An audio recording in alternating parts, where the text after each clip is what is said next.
গাজীপুরের টঙ্গীর ট্যাম্পাকো foil packaging কারখানায় বয়লার বিস্ফোরণের ঘটনা ঘটেনি এমনটা জানিয়েছেন বয়লার পরিদর্শক। তবে কী কারণে আগুন লেগেছে তা এখনও নিশ্চিত হওয়া যায়নি।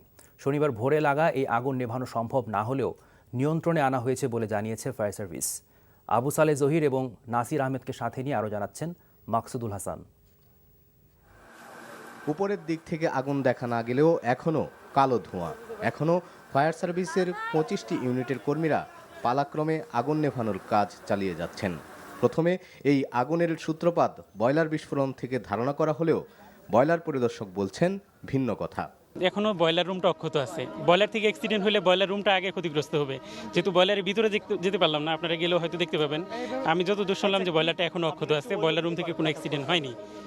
যতদূর শুনছি যে এখানে এদের গ্যাস রুম থেকে নাকি অ্যাক্সিডেন্টটা হয়েছে। আমি যেটা দিয়েছি বয়লার থেকে অ্যাক্সিডেন্ট হয়নি, এটা আমি এখন পর্যন্ত নিশ্চিত। এদিকে অনেকেই তাদের স্বজনদের খুঁজে না পেয়ে কারখানার আশপাশে হাজির হয়েছেন। গত রাত থেকে আজ সকাল পর্যন্ত আর কোনো লাশ উদ্ধার হয়নি। সকালে আগুনে পুড়ে যাওয়া কারখানা পরিদর্শন করেছেন শিল্পমন্ত্রী আমির হোসেন আমু। এ সময় মন্ত্রী বলেন, বিভিন্ন মন্ত্রণালয়ের পক্ষ থেকে পৃথক তদন্ত কমিটি করা হয়েছে। কোথাও কোনো লিকেজ আছে কিনা, শর্ট সার্কিট হওয়ার সম্ভাবনা আছে কিনা, বয়লার নষ্ট হওয়ার সম্ভাবনা আছে কিনা, বয়লার মেয়াদ উত্তীর্ণ যেগুলি সেগুলি চালু আছে কিনা, চালু করছে কিনা, সেগুলি বন্ধ করার ব্যবস্থা করা হোক।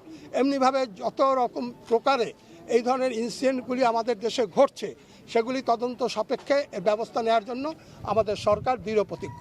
আর ফায়ার সার্ভিসের কর্মকর্তারাও পরিদর্শন করেছেন ঘটনাস্থল।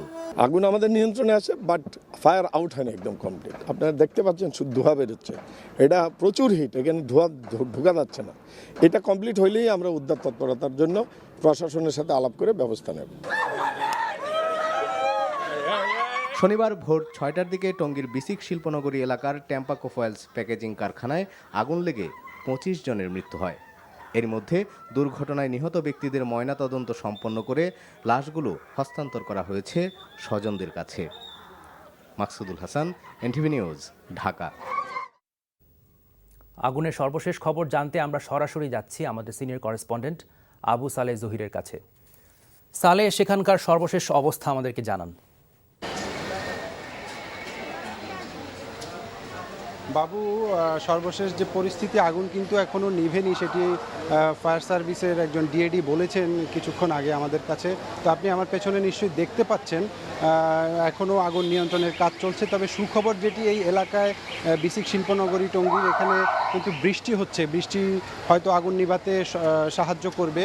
তবে এখানে সরকারি বিভিন্ন দপ্তর থেকে মন্ত্রী এবং বিভিন্ন দপ্তর থেকে যারা পরিদর্শন করতে এসেছেন তাদের কথায় কিন্তু ভিন্ন ভিন্ন মত পাওয়া যাচ্ছে। কীভাবে আগুনের সূত্রপাত সে নিয়েও কিন্তু বিভিন্ন রকমের কথা শুনতে পেয়েছি। বাবু, বয়লার পরিদর্শক একজন এসেছিলেন, প্রধান বয়লার পরিদর্শকের কার্যালয় থেকে, তিনি বলেছেন যে বয়লার বিস্ফোরণ থেকে এই ঘটনাটি ঘটেনি।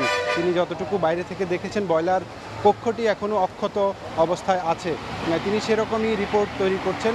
আর অন্যদিকে পরিবেশ অধিদপ্তর থেকে একটি টিম এসেছিল, পরিবেশ তারা যেটি বলেছে যে তাদের কাছে সর্বশেষ হালনাগাদ নবায়ন করেছে তারা তাদের রেজিস্ট্রেশন এই কারখানাটি, কিন্তু সেখানে তারা তাদের বয়লার যে এই কারখানাতে আছে সেই তথ্যটি উল্লেখ করেনি। তো সেই বিষয়ে তারা তাদের ব্যবস্থা নেবে এটি জানিয়েছে। আর এখনও কিন্তু নিহত এবং আহতদের স্বজনরা এখানে আশেপাশে আছেন এবং তারা বিভিন্ন হাসপাতালেও ঘোরাঘুরি করছেন। এমনও লোকজনকে আমরা এখনও পাচ্ছি যারা তাদের স্বজনদেরকে এখনও খুঁজে পাননি। ভেতরে লাশ থাকতে পারে বলেও, এখনও মৃতদেহ থাকতে পারে বলেও ধারণা করছেন। এই অবস্থা। বাবু, আমার কাছে সর্বশেষ এই তথ্য ছিল। সালে, ধন্যবাদ আপনাকে।